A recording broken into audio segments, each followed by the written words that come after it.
I have the immense pleasure of talking with so many people who truly inspire and motivate me to continue listening to them, inviting them onto my channel, and having them express their thoughts and talking of their work. Tatiana is involved in work to clean up the world's seas and oceans by organizing politically high-profile conferences and developing networks where people can come together and make a change. Yet in the words of Rudyard Kipling, she has not forgotten the common touch. And so she also applies her knowledge, abilities and efforts to smaller and more local communities. I can't emphasize enough how important I feel it is to be able to invigorate, engage and draw together our local communities, neighborhoods and friends, and to create a real sense of unity. This concept of needing an enemy to bring people together is a fallacy. We need only recall how great it is to look about us and see people smiling and laughing, our children playing, our friends dancing, the music ringing and people simply engaging with one another. Social networks can also be achieved in person, despite the pandemic. Responsible communities can still enjoy socialization. Mutual respect is not an added extra. It should be a default setting and one that we can rely on from every quarter because that is the basis of community. These are sentiments that Tatiana fights for on the ground and with the Armenian Institute in London and her community in Cyprus too. Your efforts, Tatiana, are always appreciated and I thank you for them.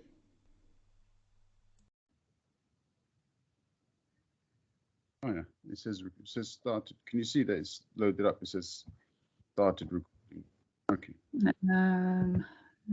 Yes, yeah, it says started recording. Very new. Okay. That's new. Oh, must have just been a recent upload. As in the last 2 hours, because I did a podcast earlier this afternoon and that didn't happen then. Anyway, okay, nice. I am very happy to say that I have the returning Tatiana, with whom I haven't spoken in months. Tatiana, how are you? I'm well, thank you. How are you? Yeah, good. We've both been busy for different reasons. And yeah, obviously for me, the reasons that keep you busy are far more interesting than the reasons that keep me necessarily busy. But that's just the way it is. So what have you been busy with? Work, life. Since we last spoke, it's been a bit hectic in the office because there's a lot of projects all happening at the same time. I also moved over the summer, which took up a considerable amount of my time, and then been very busy with some of my charities because, you know, we've got, for example, the Armenian Institute's 20th anniversary this year. So, you know, I've been helping out with some of the planning. Actually got an event series coming up.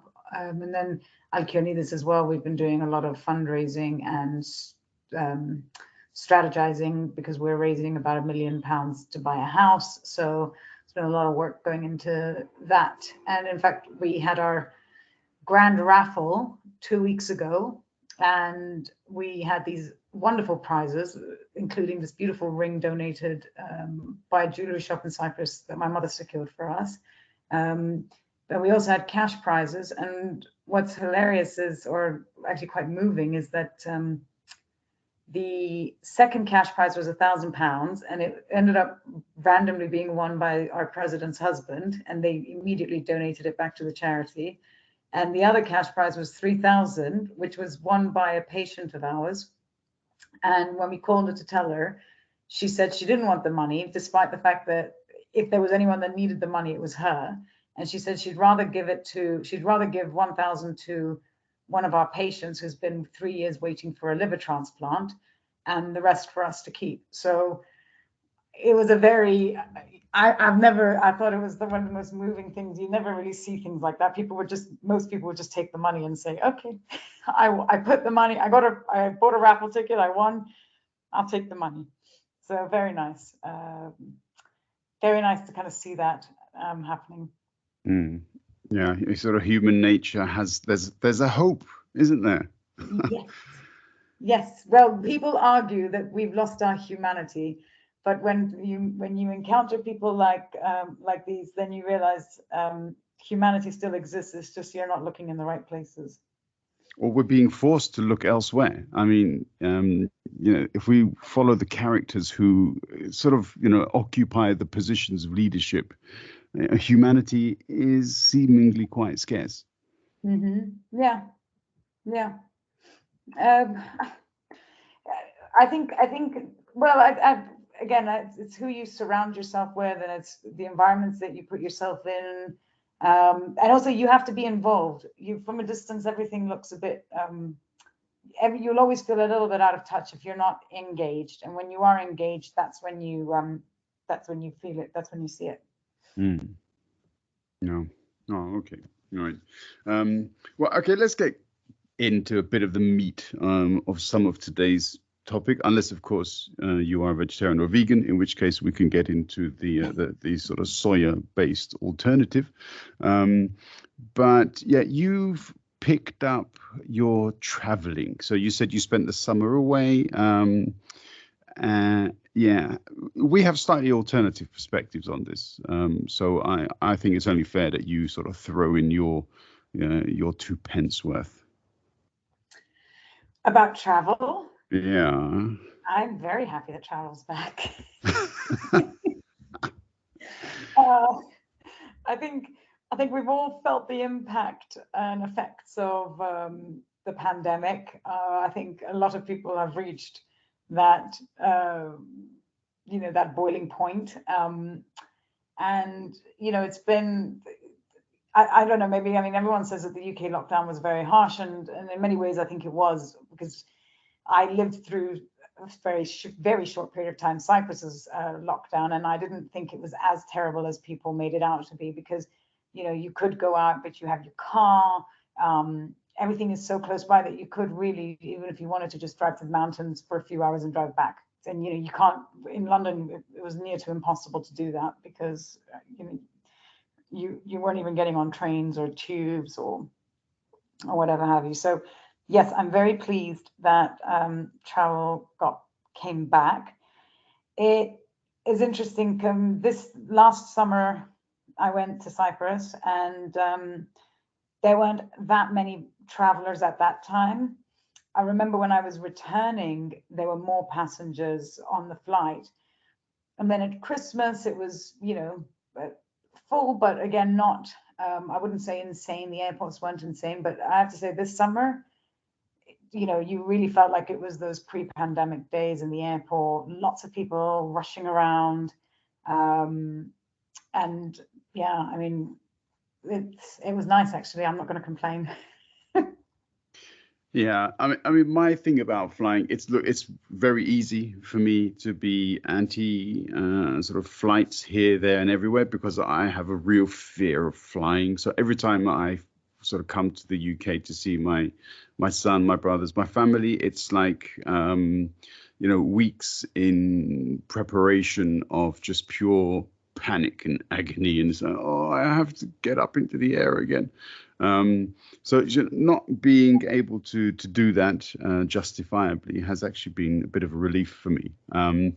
I am going to be coming to London, but by train. What? This time. What I was going to say to you, because I took the train to Dusseldorf a couple of weeks ago, and it was, I was a bit like it, not because but I was just so, like, I'm so fed up of, the process at the airport, where take out your laptop, take out the liquids, blah, blah, blah, and then you're just, and then the rushing, whereas the Eurostar feels a little bit more relaxing, because, they're not as pedantic about everything. And from personal experience, you can be running late and still catch your train, versus if you're late to the airport, you're late for your flight, and then that's it. There's no other option. No one's going to get you onto the flight. So yeah, and I think you'll enjoy it. What's the route you're taking? Berlin to Brussels, or? I think I'm going via Cologne and then Amsterdam. So I'm not exactly sure of the route. At some point, I'm going to either go to Brussels or Paris and get the Channel Tunnel. So I'm not sure exactly which route, which way that's going to be, but 10.5 hours is the journey time. That's what I know. And so I'm hoping that's it won't be too difficult. I think, okay, because you're taking a similar route that I did. So I took the train, I took the Eurostar to Brussels. From Brussels, I took the train to straight to Düsseldorf, actually. But it stops at a few places. You cross the Netherlands, I think, at some point. Yeah, you do cross the Netherlands, but only briefly. So I would look into getting yourself, I don't know what the train journey is from Berlin to Cologne, but if it's from there, you just take this direct train and it takes you to Brussels, and then from Brussels you come to London. It's not I'm not sure exactly which.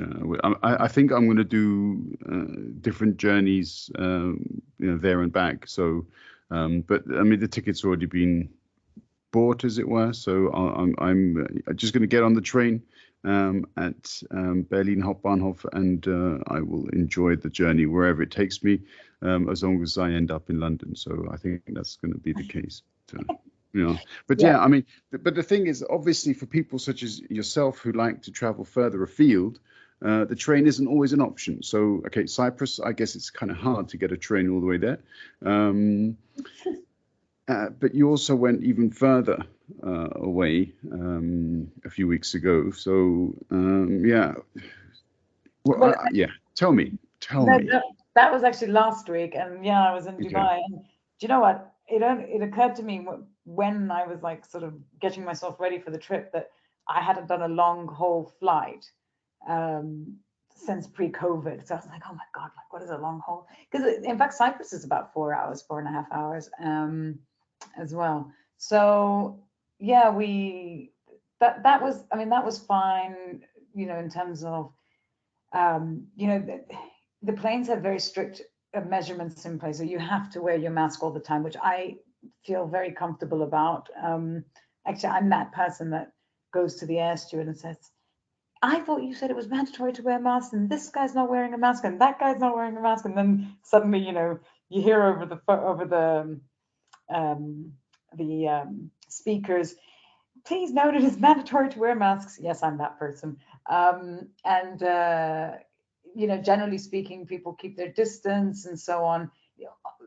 If you compare it to the tubes at the moment in London, hardly anyone, or I'd say maybe a quarter of the people on the tube now wear masks. So, the air is constantly filtered on a plane at the moment, and they've never been cleaner. Trust me. I'm one of those people that I sort of sanitize things before I use them, because they say that a seatbelt is dirtier than your hands. But it definitely, you notice the change. There's a better quality of service now.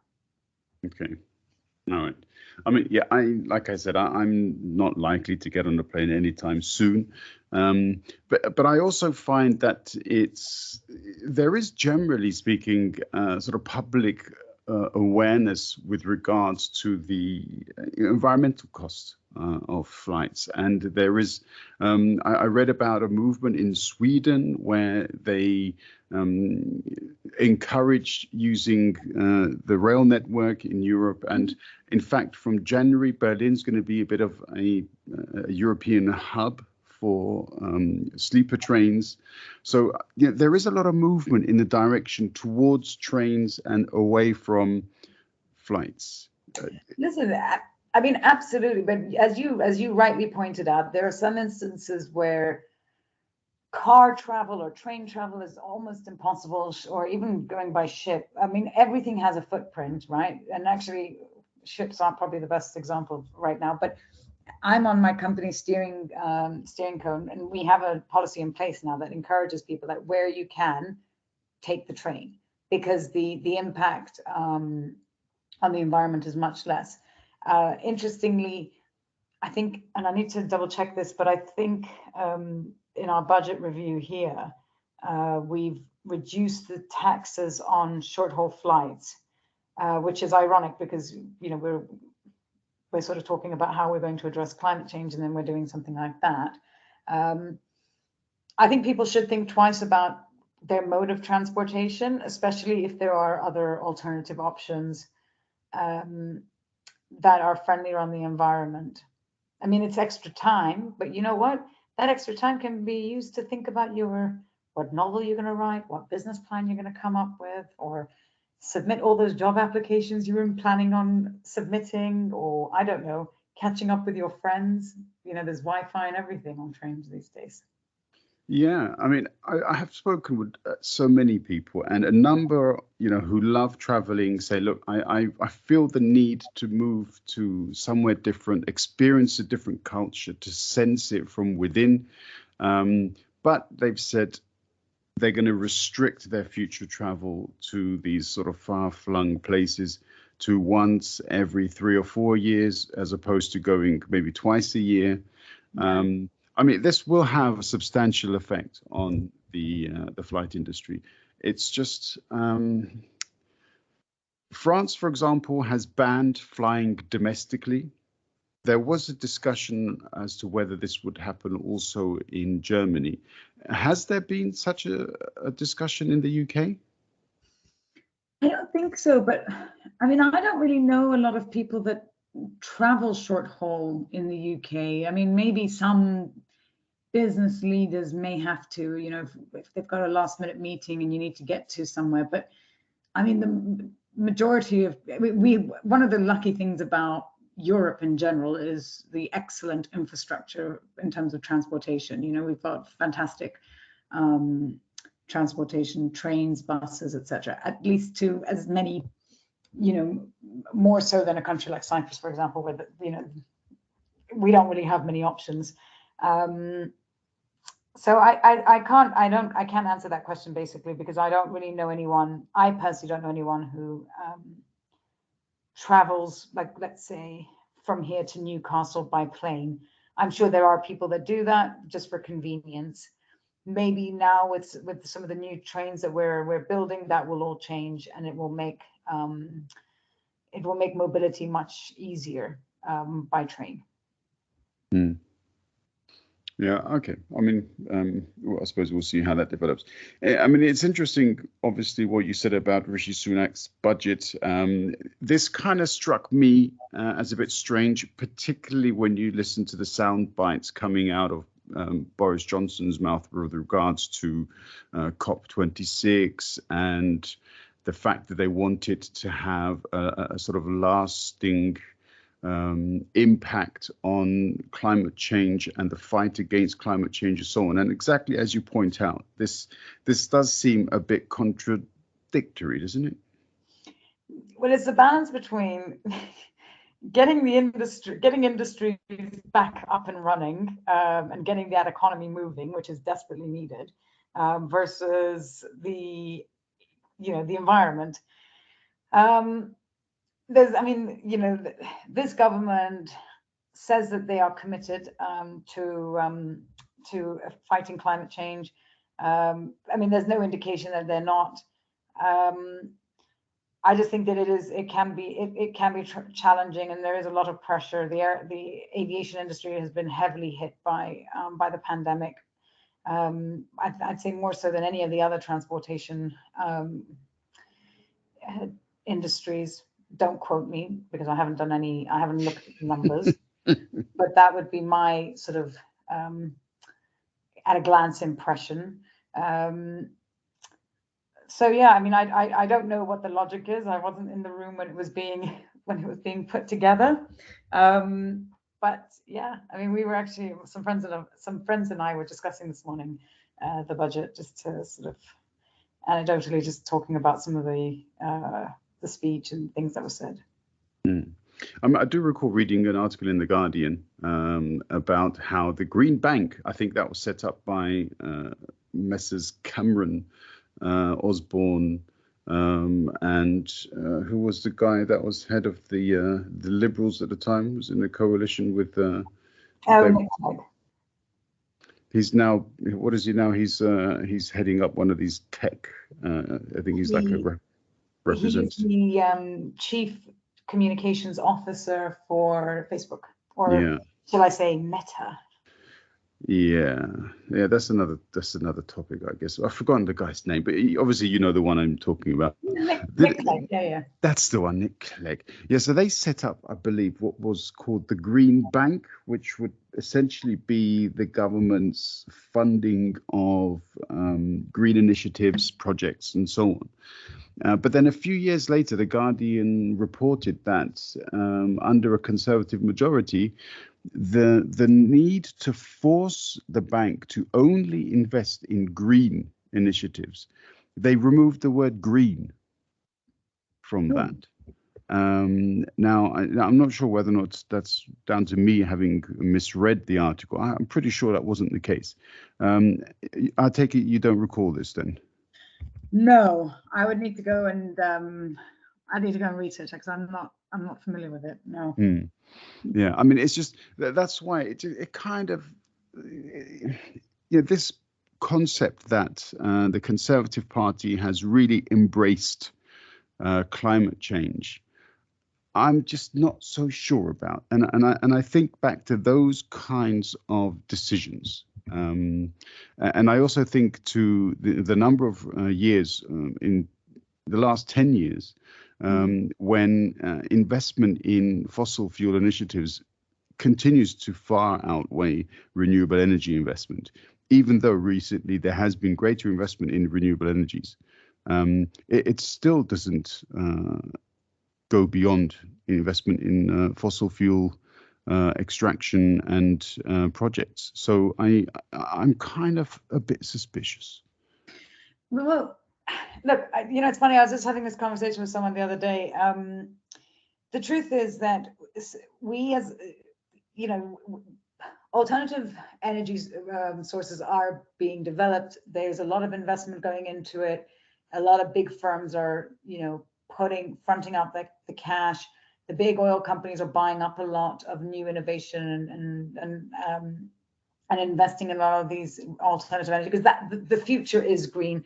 The future is alternative energy. It is not oil and gas. But until then, oil and gas is still a fundamental resource in our daily lives, and it will not disappear for another at least 20 years.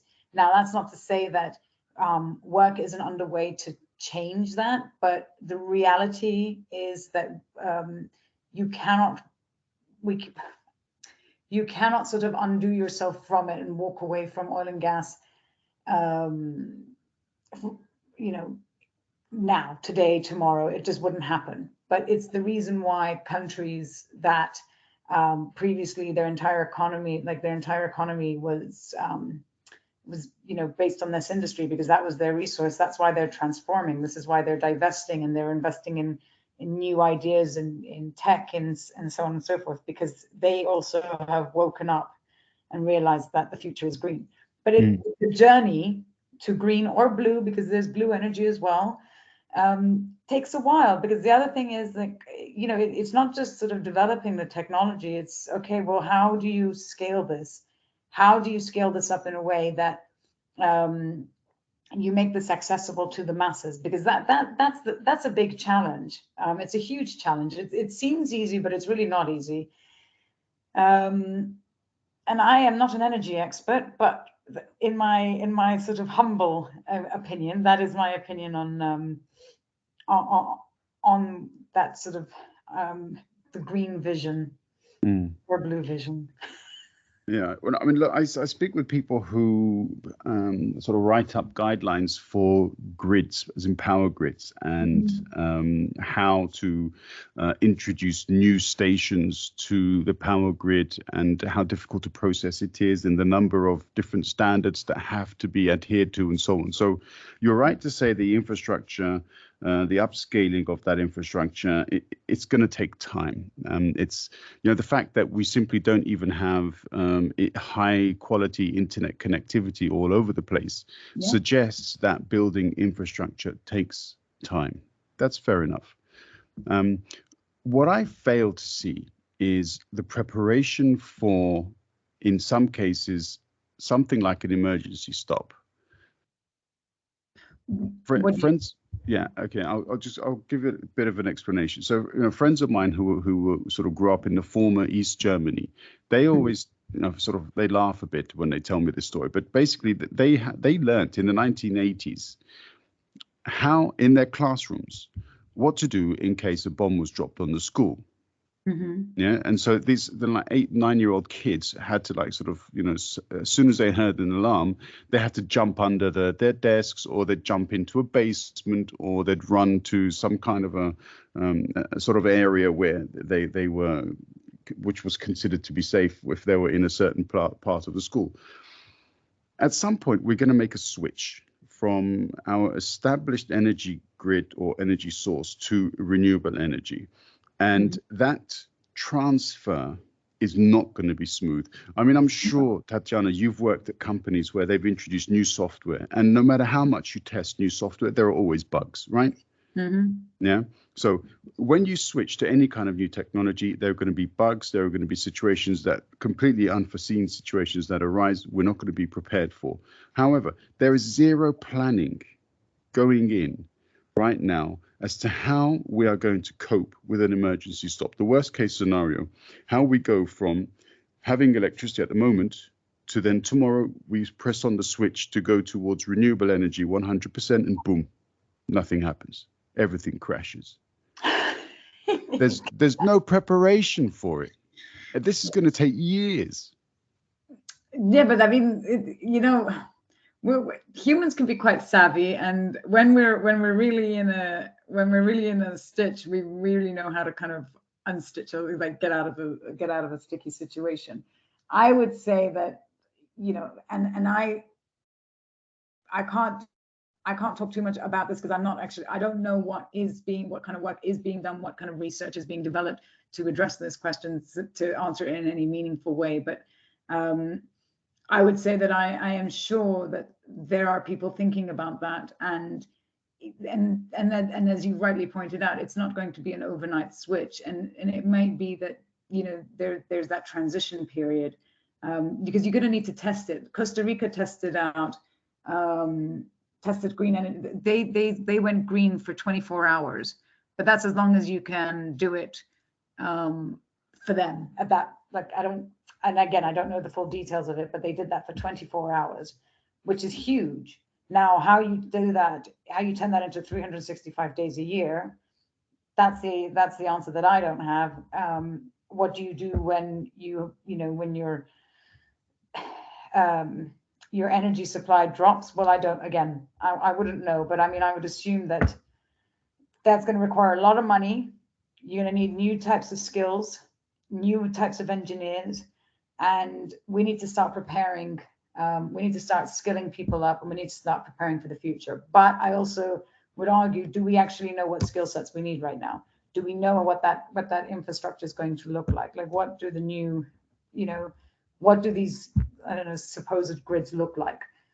I don't know, and I don't know if we have those answers. I mean, it's an interesting question that you raise, and one that I think is quite interesting to learn more about.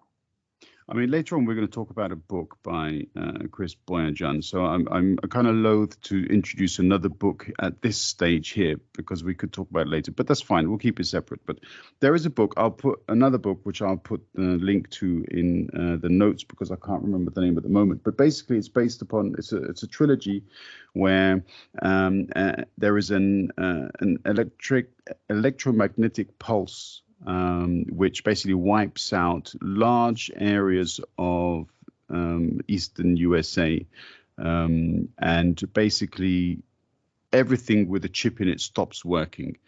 And then the absolute fall of society, and how people suddenly go from normal lives to then not quite zombie-like, but basically forming gangs where they're stealing medicine, stealing food, stealing whatever petrol they can, and pure decay of society. So it's an extremely interesting story about how quickly human society can simply fall apart, because we simply do not appreciate at this point now how much of our lives are dependent on such simple things, such as paracetamol, such as he brought up, for example, tampons.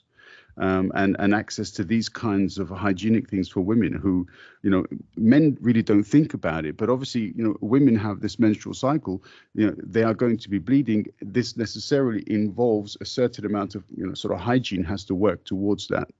And what can then lead as a result of these things. It's really, really interesting, the things that we simply do not consider. But I'd argue that there's, I mean, I don't know the name of the book and I'm curious to read it. In the nicest way possible, these are first world problems. So, in Cuba, they don't actually allow tampons in the country. You cannot buy tampons, right? You're dependent on pads. So, Cuban women, unless they're traveling abroad, probably haven't come into contact with the average young person. There are still people who don't have access to sanitary towels of any kind, in certain parts of the world. There are people who have no access to electricity, no access to even, sanitary water, let alone the internet. So they haven't, yes, society can transcend into chaos, and the sort of slipping, this chaos could happen overnight, and it can be triggered by a lot of different things. But I would argue that there's a lot of communities who are living like this day to day already, and they haven't, it's not chaos. Yeah, I agree with you. I completely agree with you. And I think those societies are better placed to face some of these tragedies than our first world societies, because we are dependent upon them. This is the point I'm trying to make. Yeah. So it's very difficult to go from one perspective where if you need a towel, you just go down the road, there's a supermarket or there's an express or whatever, and they'll take care of it because they've got everything, to then all of a sudden seeing that, oh, 1 minute, all the shops and all the supermarkets are empty because these gangs have just gone and emptied everything out because they need it to build their own society, as it were. It's a bit post-apocalyptic, but it's not too far from what we've seen either with the pandemic, which we saw with toilet rolls. Recently in the UK, people have been queuing up for petrol. Petrol stations were running out. These are situations which we probably never really thought we'd see a couple of years ago. It's funny, when I got to Cyprus, because I went to Cyprus again in October, and it was when I got there, everyone was like, "You okay there? Should we send you guys some petrol? Do you need anything? Do you need food?" And I was like, these jokes coming from Cypriots. But look, I think it in a fictional world, and in sci-fi films love this apocalyptic sort of. They love this apocalyptic sort of scene setting narrative, and I do think it can. I remember. I still remember very clearly the riots in London way back when. I think it was 2011. My friend and I, at the time we were so scared, because it was absolute mayhem. People were just ransacking shops, just taking stuff, not because they wanted to. But they thought it, like, a lot of these kids thought it was funny. They were just doing it, like, it was like, and they thought they could get away with it. Yeah, well, a lot of them did, because I think there were so many people being naughty. But I remember, I said to the office, I'm leaving early. I don't want to sort of, my friend and I went and stayed with her brother for a few nights as well. But I like to think, and it goes back to what I was telling you about humanity, that's the minority, not the majority. I think most of us, like, for example, if my water gets cut out, Thames Water wants to do some works in the area, and my water supply is cut for 5 hours. Yeah, it's annoying, I may get furious at some point because maybe I needed to shower, maybe I needed to sort of do something, but it will, you know, I can occupy myself with something else until the water comes back on. I don't think that in the societies that we live in, and I'd like to think this, and maybe I'm wrong, but I don't think we're ever going to suffer anything sort of resource-wise so dramatic that, you know, we would be cut off for days on end from energy supplies or water or whatever. But then I'd argue, you know what, your natural basic instincts kick in. And when we were kids, you know, we used to, my dad trained us, we used to sleep outside at night. You know, he used to teach us like different things about grasses and flowers and which one you could eat. And we used to eat grass. My mother used to go mental. She'd be like, what are you teaching these kids? And now you just smoke it. It's wonderful, isn't it? Well, no, we weren't allowed to smoke at that age.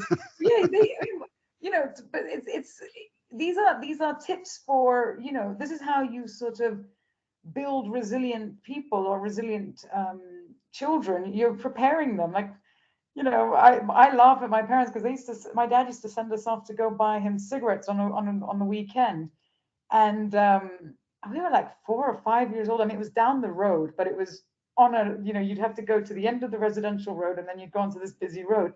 And, you know, we used to laugh about it when he was still around, and he was like, what? He's like, you make it sound like such a big deal. I'm like, Dad, in today's world, I'm like, you would be an unfit father. In today's world, the shop owner that sold you the cigarettes would be in prison. Well, that's true. No, this is Cyprus. Okay. Cyprus. You know what? In fact, we used to buy his cigarettes, and then we would buy the fake chewing gum cigarettes for Natasha and I to smoke them. So it's no wonder we became smokers later on in life. Yeah. Anyway, parenting 101. But my point is, I kind of digressed a little bit, but the point I'm trying to make is that, you know, when you're in any situation, like, you're always going to get, like, even not in this sort of scenario, but just generally in life, you know, you're always going to be put in situations, and it's how you deal with it that measures what kind of person you are. And I think that, you know, that when you're in crisis, that's how you know the kind of person you're dealing with. Mm. Yeah, I mean, I'm not one of those who is one of those sort of, you know, tin foil hat guys, and I've got a secret cabin in the woods, and, you know, I've got 38 years of sardine tin, blah blah blah. What I'm saying though is that there should be some kind of preparation for neighborhoods to be able to survive with this kind of situation which could arise. And I know it's maybe me just reading into too much of this this sort of sci-fi stuff, but I mean, I really think, you know, we're talking here about climate change. You know, it's not like we're talking about I don't know, this or that particular disaster. We're talking about climate change, as in this is something which 30 years ago, 40 years ago would have been, you know, the craziest sci-fi movie. What do you mean the climate is changing? You know, blah blah blah. We've known it for years. It's not. It's the thing is, climate change is not a new concept. It's just that we're now buying into it because we realize the impact that we're having. I think one of the biggest debates was whether it was us who was who was accelerating the impact or not. And, you know, people are still arguing about this ridiculousness, which to me, the bottom line is, does it really matter how much we are contributing to the acceleration of climate change, as long as we're just tackling it? Because we need to figure out just how to fix this, right? And but it matters if we're still doing it. Well, of course, but my point is, like, arguing on semantics, like how much do humans contribute to this versus it's just the natural course of Earth's life. I mean, this is ridiculous. Like, we just need to focus on solutions, and you are seeing it now. I mean, I've never seen so many businesses engaged, putting together you know, sustainability strategy, thinking about their carbon footprint. Some are going even further, and, you know, I mean, there's some of the changes that you're seeing are incredible. It's not just sort of, you know, superficial, shallow statements by leadership. People are actually taking this seriously. And you know what? The pandemic has shown us that there are new ways of working. There are even more ways of reducing our carbon footprint. In the past, when a lot of businesses were spending so much money on travel, people would take willy-nilly trips abroad, for a 2-day trip to go to, I don't know, wherever. Now they're thinking, okay, actually, no, I can do this on Zoom. I don't need to travel to China for my meeting. I could just do this on Zoom. Yeah, no, of course. My point was simply to say that, but 30, 40 years ago, the official line of government was not that there is climate change, as in, the science was there. The science has been there practically since the 50s and 60s, if not even. I actually read an article about from 1920 where there was a mention that fossil fuels were going to change the environment. It was just a question of time. And so this knowledge has been out there. It's only recently, however, been accepted in some cases by governments, which has then filtered through to people. So that's what I mean when I say so. 40 years ago, you'd have watched it in a movie and thought, okay, this isn't going to affect us. So this isn't really happening. And then bit by bit, the science turned around and said, actually, this is going to happen. And now the IPCC report, which came out a couple of months ago, basically said, this is your last chance now. Mm-hmm. And so therefore, I'm happy to hear that companies have taken it up seriously. I'm not going to be a doomsayer and say, oh, it's already too late, blah, blah. But no, hopefully there is a potential opportunity for us to at least reduce the amount of change that the climate is going to experience. But again, I'm skeptical. Because when people throw the argument of the economy at me, then I think I'm not sure you've understood the gravity of what we're going to face here. And you know what? Skepticism it can be healthy because it keeps others on their toes. You've got to because at the end of the day, oh my God, I can't. You see, I told you my words. I can't get my words out. You should speak to me more often, then, and you'll be okay. Keep I should be drinking wine. I think that would help me. But that's the problem. It's Friday night and I haven't had my wine yet. But can't believe it. But what I'm saying is the proof is in the pudding. So at the end of what will appease someone like yourself, and is seeing tangible results, not just words, not just excellent research papers. And by the way, please share that article with me when you find it, because I'd love to read that article. And you need to see the tangible results, and that needs to be communicated. It's funny, slightly off topic, but I was I'm talking to a friend of mine who's writing her PhD, and she's a communications expert. And she was asking me some questions as part of her research around, why do organizations fail in communications? And we were, debating some ideas and talking about them.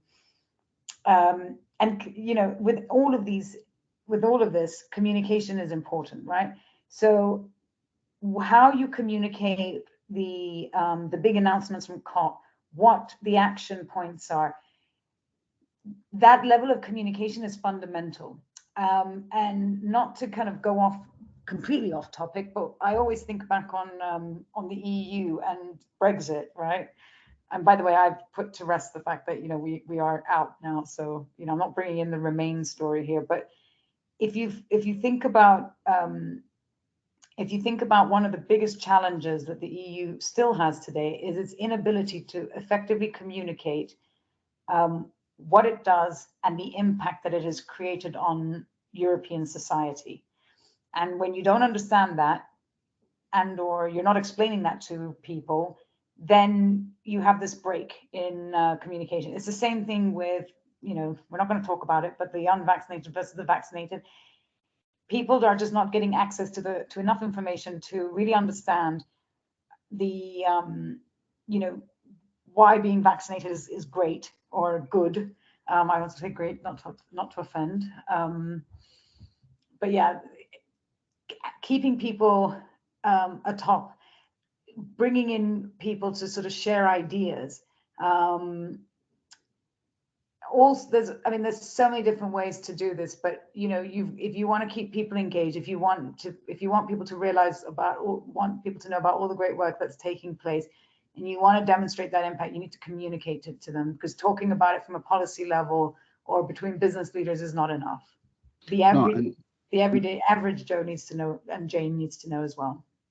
Absolutely, and every gender in between.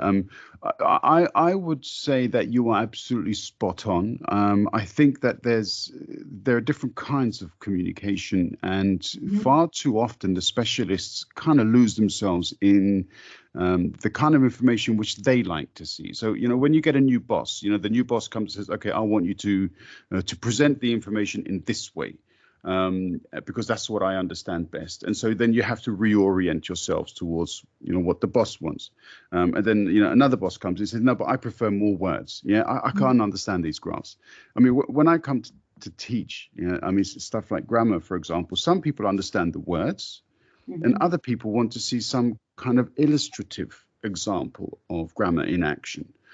And then there are different kinds of illustrations and different kinds of words. Far too often, now I'm a Remainer, but far too often I've heard Remainers say anybody who voted to leave is stupid, or I've heard people say anybody who doesn't take the vaccine is stupid. And I think to say the word stupid in this way, it's lazy. It's kind of missing the point. It doesn't benefit the argument to be insulting. It's possible, in my opinion, somebody who has the complete contrary concept to me, I think they're wrong. Is it my role to then try to convince them? Well, that depends on the relationship I have with them. However, when you've got specialists, experts, politicians, leaders debating a situation, then it is their responsibility to put the correct information out there, and it's got to be presented in a way that people understand. And I think these guys don't care enough about communicating things in a way people understand. No, but it's also lazy. People are lazy. They don't, they'll just do the basic stuff. They may place some ads here and there to raise awareness about what they're up to. It's lazy communications. That's the problem. And oftentimes comms, these comms specialists are throwing, ideas, begging their bosses to listen to them. But the non-communications expert always has an opinion, and trumps what the comms person, the very person that you've hired to sort of do something for you, wants. And that does happen sometimes. Very often, I would hasten to add.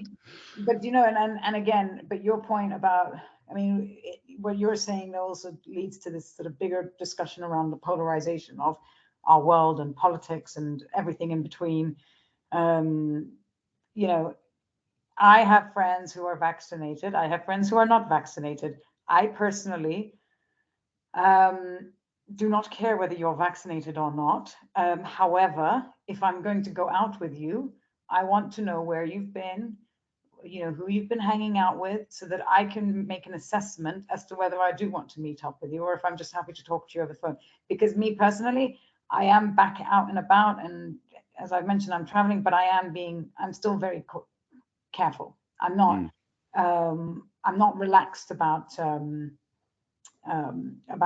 Like last night I went to a gallery and I was one of the few people wearing a mask, and then somebody said to me, "Why are you wearing a mask?" I said, "Because there's a pandemic and we have 40,000 cases. You guys, I don't care if you want to wear a mask, but I want to wear a mask."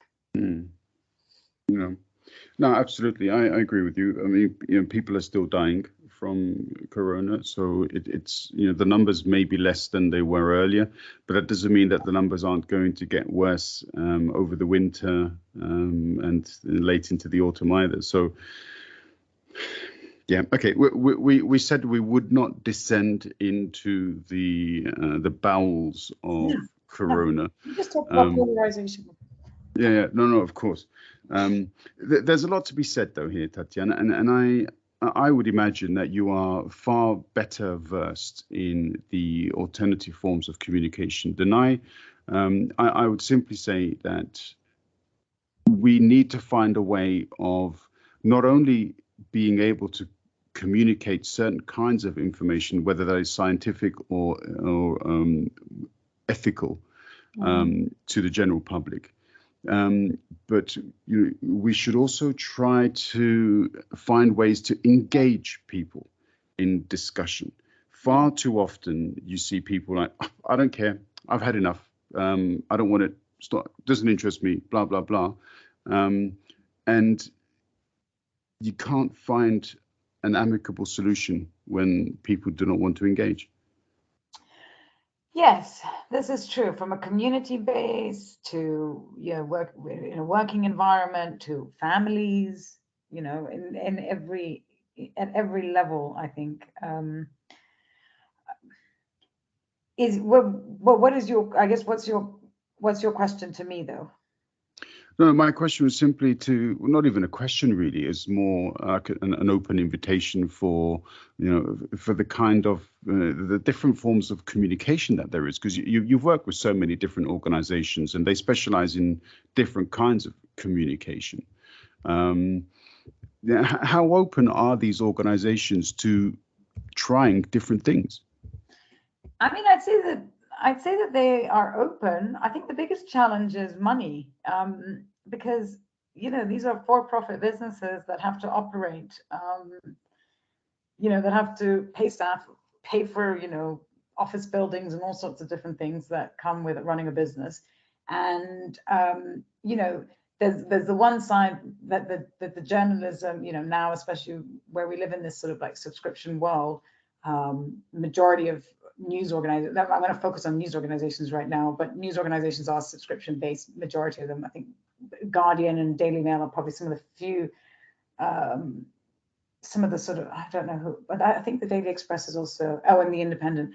But I mean, there are a few papers left out there that aren't subscription based, but it's a way of paying for the journalism. It's a way of paying for that insight and analysis. But then what ends up happening is you're cutting a huge chunk of society out of that insight and that analysis that's needed, that they may want to read because they probably can't afford to pay for that subscription, or they can't afford it.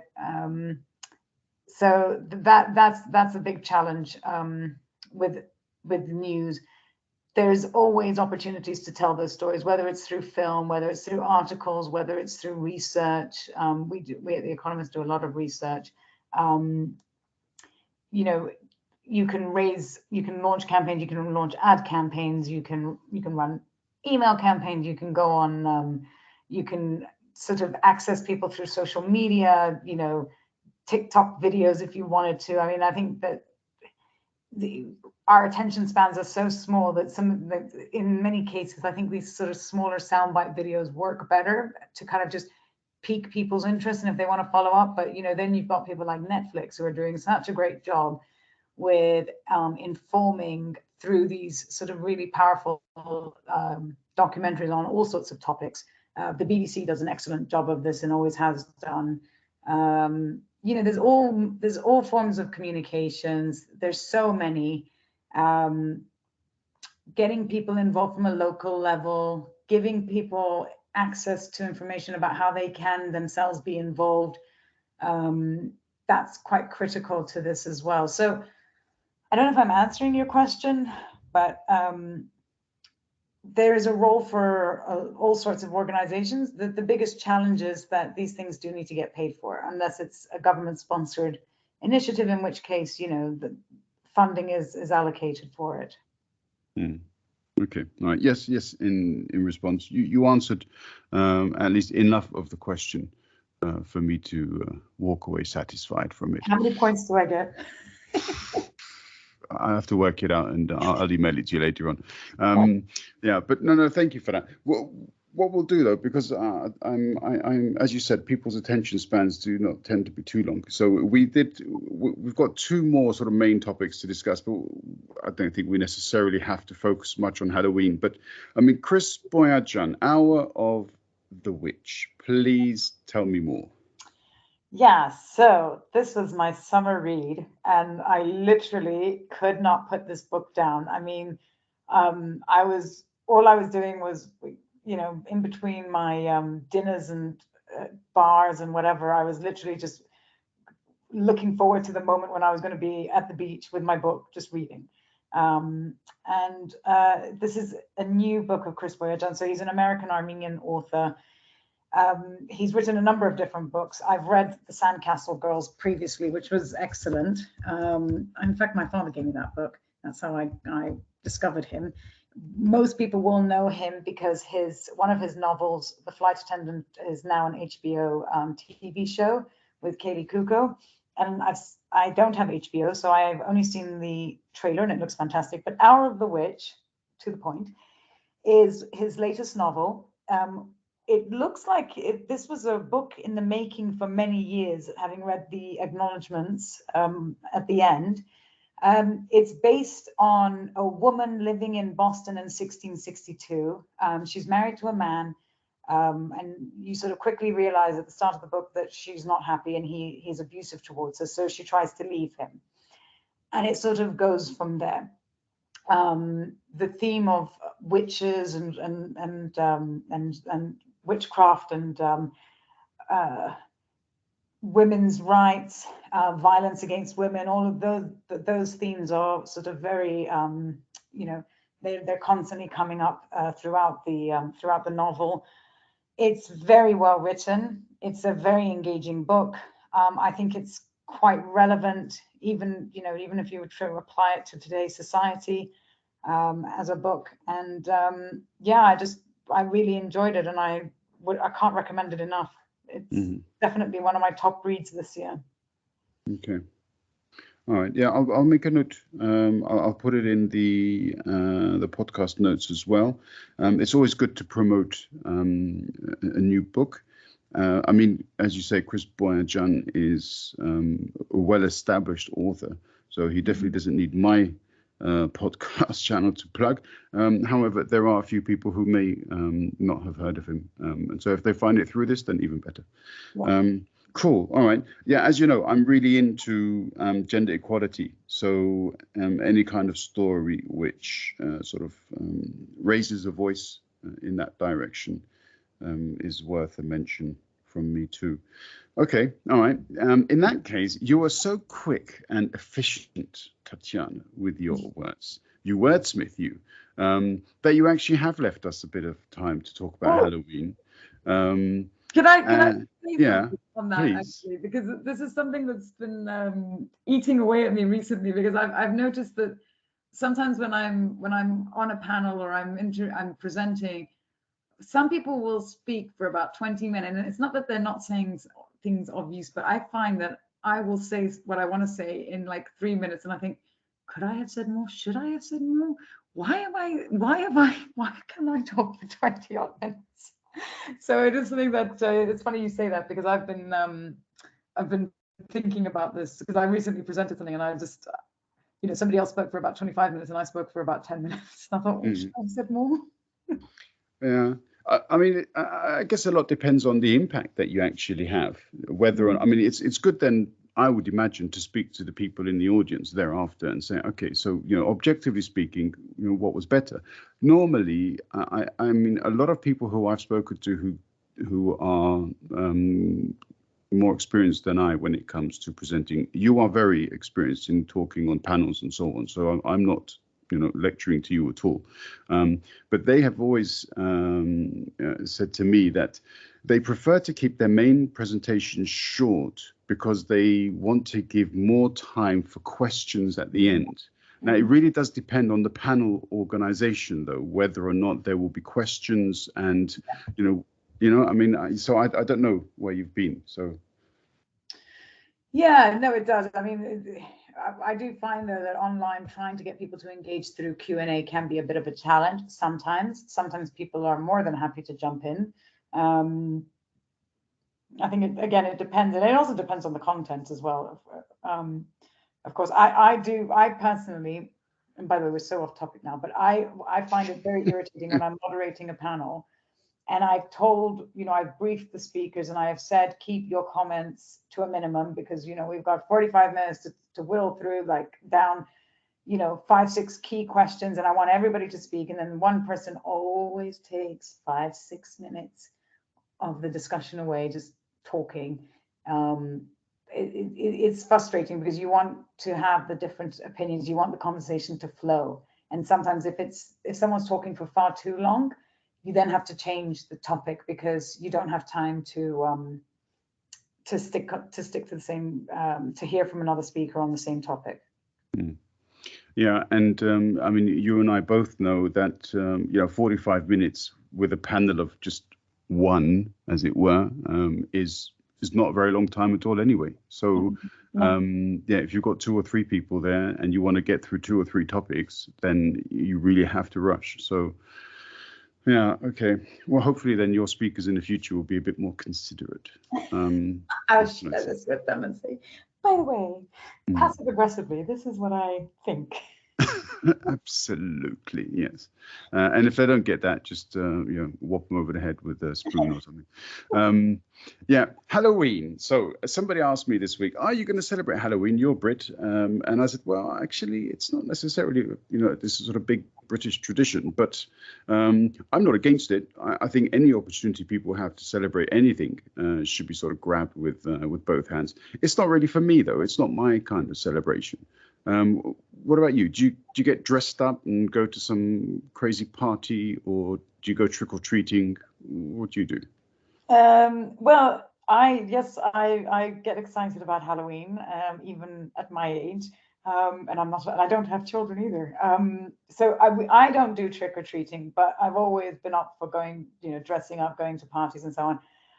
I was going to dress up this year, but I just didn't organize myself. But I think it's a fun break, in my opinion, to that sort of lead up time to Christmas, because that, I don't know how to explain this, but whenever summer comes to an end, I get this sort of like melancholy descend on me, and I just until I feel that I'm content with the fact that summer is over.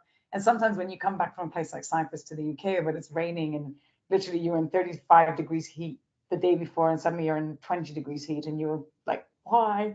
And you go on Instagram and you see your friends still tanning, and you're like, why? Sorry, first world problems. But and then you get excited because then all these like sort of fun activities come along, and Halloween, I think, is one of them. It is a very American tradition, I suppose, but I think it's, these types of things, they're nice. They're good. They're a great way for communities to kind of sort of come together. I mean, trick-or-treating, families sort of going and knocking on each other's doors. In my neighborhood, some of my neighbors take it very seriously. People are carving pumpkins. They're dressing up their windows. I think it's a really nice. It's a nice thing, and it's nice for children as well. I mean, as I said, I'm not a child, but it's just a bit like Christmas. And then it's a nice break, because then you have Halloween, then everybody's gearing up towards Christmas, and and then London gets really exciting around this time of year, because there's just so much light, and there's lights, and then of course there's bonfire night coming up as well. So it gives us little things to look forward to. And then January comes. Yeah, and January is always such a long month yeah. Anyway, okay. Yeah, okay, cool. Yeah, I'm not going to be doing anything. I've never been one to dress up. I can't dress up. I find the whole concept of me being dressed up as anything other than me to be a bit crazy. I don't know why, but you, Sako, need to step out of your shell and dress up as another person, right? And you can dress up as anything or anyone, or you could even dress up as it from the Addams Family. Like You know, I'm always amazed at some of the creativity of people. It's the same with Carnival in Mm, for those people that celebrate Carnival in the early, around early springtime. You know, mm, it's that same thing. It's just fun. I know, like I know that in the UK we love to dress up. Like it's an ongoing joke, any excuse for us to dress up, but it is actually quite fun and liberating to do it. mm. Well, I mean, I dress up every day as a younger version of myself. So, I mean, that's just just Okay. because nobody else knows that I'm doing it. It doesn't mean that I'm making an effort. Um, yeah. Anyway, okay. Tatiana, it's brilliant talking with you. An hour just flies by. So I'm going to actually try to convince you to come back before Christmas. I know it's you're busy and so on, but you've got so many interesting things coming up, and something in December as well, you said? Yeah, so we have the World Ocean Summit Asia Pacific coming up in December, from the 6th to the 10th of December this year. It'll all be online because unfortunately we're still not fully in person. So that's coming up. And then, of course, as I mentioned, AI's 20th anniversary celebrations are going to be in full swing in a few weeks' time. So I'm sure there'll be a lot to share from there as well. Okay, all right. So mid-December, yeah, keep Yes. try and put it in your diary at the Yeah. right time, if that's possible to organize. I think you need to send me a calendar invite. This is, as my friends always say to me, you need a PA. I really do. I double and I triple book myself on many occasions. So I apologize about earlier. No, I'm only joking. I'm pulling your leg, Tatiana. It's all right. Yeah, cool. Okay, but I will probably follow that advice once we've established a time. Maybe we can get Annie to join us too. That would be wonderful. But yeah, we'll see how that goes. Sounds good. Well, it's Thank you always very a much. pleasure. Yeah, Thank you. And yeah, well, let me know when you're in London because I hope to see you. yeah, definitely. We'll have a couple of beers too. Sounds good. Two. Ah, Take care, my dear. you too. Thank you very much, John. Two and a mic.